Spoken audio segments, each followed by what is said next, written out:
வணக்கங்க. Welcome to அறுசுவை அடிசில். நம்ம எப்போவுமே குழம்பா, கிரேவியா, பிரியாணியா சாப்பிட்ட சிக்கனை டிஃப்ரெண்ட்டான ஒரு ரெசிபியாக செய்கிறதுக்கான ஒரு வீடியோ தாங்க.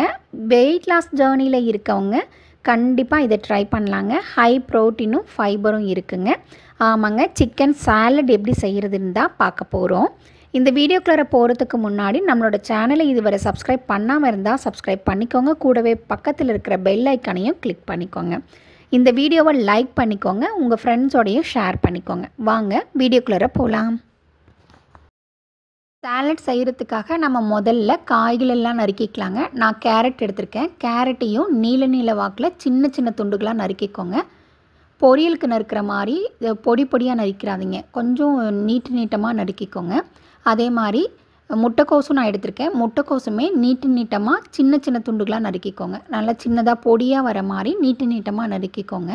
ஃப்ரைட் ரைஸ்க்கு போடுற மாதிரி நறுக்கிக்கோங்க.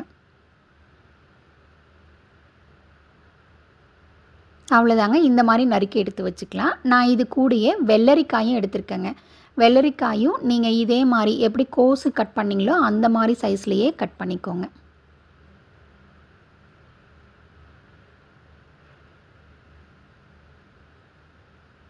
ரொம்ப மெல்லிசான துண்டுகளாக கட் பண்ணி எடுத்துக்கோங்க.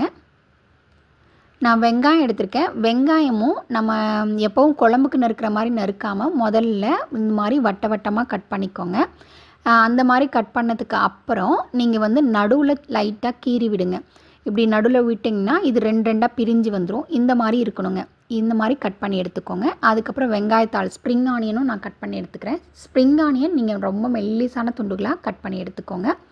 நான் ஸ்ப்ரவுட் எடுத்து வச்சுருக்கேங்க. இது பச்சை பயிரோட ஸ்ப்ரவுட்டு தான். நான் அதையும் சின்ன சின்னதாக உடச்சி எடுத்துக்கிறேங்க. நான் சிக்கன் ஒரு 200 கிராம் சிக்கன் எடுத்திருக்கேன். 200 கிராம் சிக்கனும் போன்லெஸ் சிக்கனாக எடுத்துக்கோங்க. நம்ம ஊரில் இந்த மாதிரி நீட்டமாக கிடைக்காது. ஆனால் அவங்களே எலும்பில்லாத சிக்கன்னு கேட்டிங்கன்னா தருவாங்க.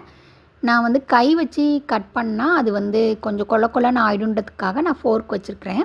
ரொம்ப சின்ன சின்ன பீஸாக கட் பண்ணுங்க. கொஞ்சம் கூட பெருசாக இருந்துடக்கூடாது, ஏன்னா வேகாது. சாலட்டுக்கு சாப்பிட்றதுக்கு சின்ன பீஸாக இருந்தால் தான் ரொம்ப நல்லாயிருக்கும். இந்த மாதிரி கட் பண்ணி எடுத்துக்கோங்க. நான் காய் எல்லாமே கட் பண்ணி எடுத்துட்டேன். இஞ்சி பூண்டு எடுத்துட்டேங்க. இப்போது சாலட் பண்ணுறதுக்காக ஒரு வானலை லைட்டாக சூடு பண்ணிவிட்டு 2 டேபிள் ஸ்பூன் அளவுக்கு வெண்ணெய் எடுத்துக்கோங்க. உங்கள்கிட்ட வெண்ணெய் இல்லைன்னா நெய்யோ இல்லை எண்ணெயோ எடுத்துக்கலாம். இதில் பொடியாக நறுக்கின இஞ்சியும் பூண்டையும் ஒரு டீஸ்பூன் எடுத்துருக்கேங்க. அதையும் நல்லா வதக்கி விடுறேன். நல்லா வெண்ணெயில் இஞ்சி பூண்டு நல்லா பரண்டு வந்ததுக்கப்புறம் நம்ம நறுக்கி வச்சுருக்கிற சிக்கனை சேர்த்திக்கலாம். இது கூடயே 1 டீஸ்பூன் அளவுக்கு உப்பு சேர்த்திக்கலாங்க. இப்போ நம்ம சேர்த்துற உப்பு சிக்கனுக்கான உப்பு மட்டும்தாங்க. நல்லா பரட்டி விடுங்க. நம்ம இதில் நிறையா தண்ணி விட்டுலாம் வேக விட போகிறது இல்லை. 2 டேபிள் ஸ்பூன் தண்ணி விட்டு ஒரு 10 நிமிஷத்துக்கு வேக விடுங்க. ஒரு சிலர் தண்ணி நிறையா விட்டு வேக விட்டுட்டு அதுக்கப்புறம் அந்த தண்ணியை இருத்து சூப்பு மாதிரி வச்சுப்பாங்க. நான் அப்படி பண்ணுறது இல்லைன்றதுனால நான் தண்ணி கொஞ்சமாக விட்டு ஒரு 10 நிமிஷத்துக்கு வேக விடுறேன். பாருங்கள், சிக்கன் நல்லா வெந்து வந்துருச்சு. இந்த சமயத்தில் நம்ம காயெல்லாம் சேர்த்திக்கலாம். நான் முதல்ல கேரட்டையும் முட்டைக்கோசையும் நான் போட்டுக்கிறேங்க. போட்டுட்டு இது நல்லா ஒரு தரம் பரட்டி விடுங்க.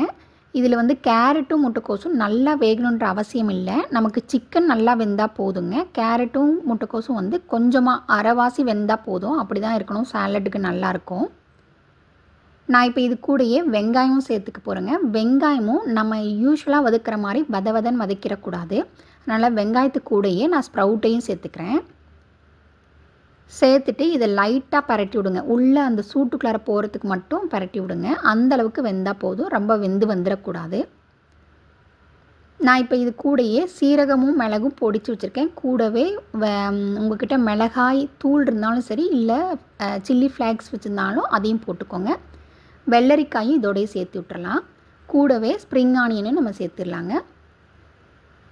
இப்போ ஒரு 3/4 டீஸ்பூன் அளவுக்கு உப்பு சேர்த்துக்கலாம். இந்த உப்பு நம்ம இப்போ சேர்த்துருக்கிற காய்க்கான உப்பு தாங்க. எல்லாத்தையும் போட்டு ஒரு தடவை நல்லா கலந்து விடுங்க.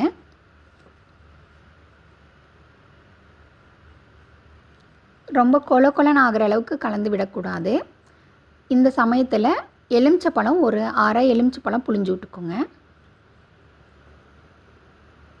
புழிஞ்சு விட்டுட்டு லைட்டாக கிளறி எடுத்திங்கன்னா சிக்கன் சாலட்டு சூப்பராக ரெடி ஆகிடுச்சுங்க. இது வந்து நீங்கள் ரைஸ் கூடயும் வச்சு சாப்பிடலாம், சப்பாத்தி கூடயும் ரோல் பண்ணி வச்சு சாப்பிட்றதுக்கு ரொம்ப அருமையாக இருக்கும். இது சிக்கனை ஒரு கொஞ்சம் டிஃப்ரெண்ட்டான ரெசிப்பியாக சாப்பிட்ணுன்னு ஆசைப்படுற உங்கள் ஃப்ரெண்ட்ஸ்க்கும், இல்லை வெயிட் லாஸ் ஜேர்னியில் இருக்கிற உங்கள் ஃப்ரெண்ட்ஸ்க்கும் இதை ஷேர் பண்ணுங்கள். கண்டிப்பாக இது அவங்களுக்கு ரொம்ப யூஸ்ஃபுல்லானதாக இருக்கும். இது நீங்களும் ஒரு முறை ட்ரை பண்ணி பாருங்கள். ட்ரை பண்ணி பார்த்துட்டு எப்படி இருந்ததுன்னு சொல்லி கமெண்ட் பண்ணுங்கள். இந்த வீடியோ உங்களுக்கு பிடிச்சிருந்தால் லைக் பண்ணுங்கள், ஷேர் பண்ணுங்கள். தேங்க்யூ.